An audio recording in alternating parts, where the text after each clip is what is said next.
नंदुरबार जिल्ह्यातील शहादा तालुक्यातील जीवननगर वाडी येथे साजरा होलिकोत्सव हा केवळ रंगांचा सण नसून वनवासी संस्कृतीचा जिवंत आणि देखणा आविष्कार मानला जातो।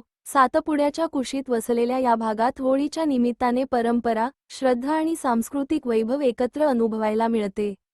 घुंगरूंची निनाद, मोरपिसांच्या टोपाची शोभा, ढोलकी, मोठा ढोल, बासरी, तुतारी आणि डफ यांसारख्या पारंपरिक वाद्यांचा गजर रात्रीभर आसमंत दुमदुमवत असतो। पुरुष अंगावर रंगीबेरंगी नक्षीकाम करून, हातात तलवार, कमरेला डोले आणि डोक्यावर फेटा असा पारंपरिक साज धारण करतात। महिला चांदीचे दागिने, रंगीबेरंगी साड्या आणि पैंजण परिधान करून उत्सवात उत्साहाने सहभागी होतात। या होळीसाठी अनेक जण नवस ठेवतात।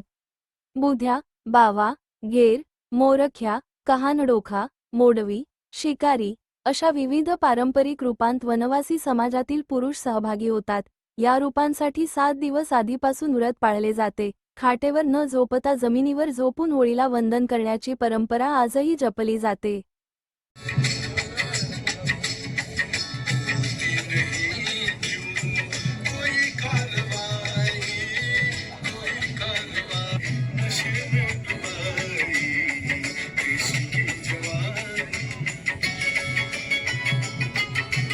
पाहुण्यांना विनंती आहे, इथं नशेचं हे मुझे लगता है कि हर 30 साल के आगे के बाद ये प्रोडक्ट होना चाहिए।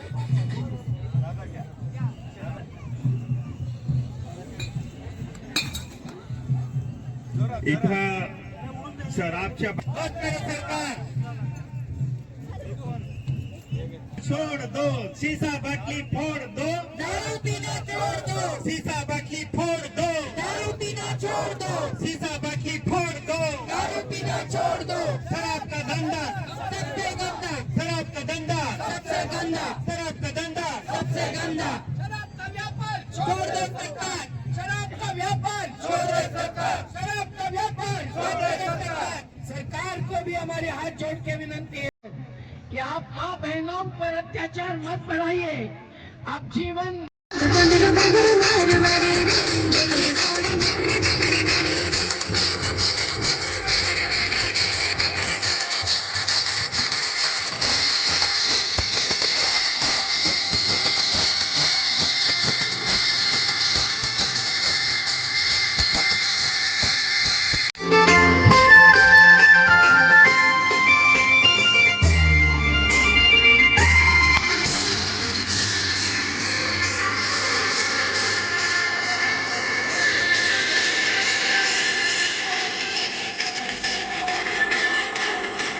साबित होईल ज्या वेळेला तुम्ही आपल्या गावाचा, आपल्या कुटुंबाचा प्रत्येक हक्क घ्याल आणि दारूच्या नशेमध्ये, पैशाच्या नशेमध्ये, अगदी राजकारणाच्या नशेबद्दल सुद्धा बोलले अभिजित भाऊ नगराध्यक्ष, ही सुद्धा फार महत्वाची गोष्ट आहे।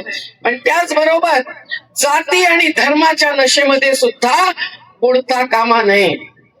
तेव्हा भील भिलाला राठवा नाही का कि मांदल वाजा, अमो अखा एक से, अमो अखा एक से। आणि हिंदू मुस्लिम सिख ईसाई आपस में है बहन भाई, हिंदू मुस्लिम सिख ईसाई आपस में है बहन भाई। तेव्हा आपल्या होळीची ही एकजुटता जी आपल्याला एक ताकद देते की अमो अखा माणहा सेता नहारे पिलार है ना।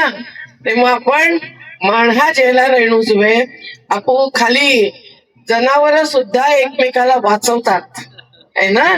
तेव्हा आपण जनावर नाही असं पण म्हणता कामा नये, पण आपण माणूस आहोत म्हणून आपण रोज हे प्रार्थना म्हणतो जीवनशाळेमध्ये, खरा तो एकची धर्म जगाला प्रेम अर्पावे।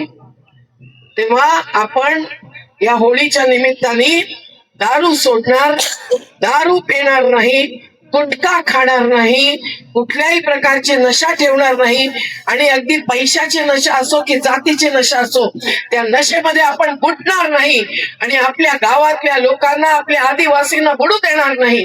तुम्ही कसे जगलात, तुमच्या पिढ्या पिढ्यांनी जंगल वाचवलंय, तुमच्या पिढ्या पिढ्यांनी नर्मदे सारखी नदी वाचवली। आज संपूर्ण नदी नर्मदा प्रदूषित झालेली आहे, पाणी पिण्यालायक नाही, कारण उद्योगाचं पाणी येत आहे,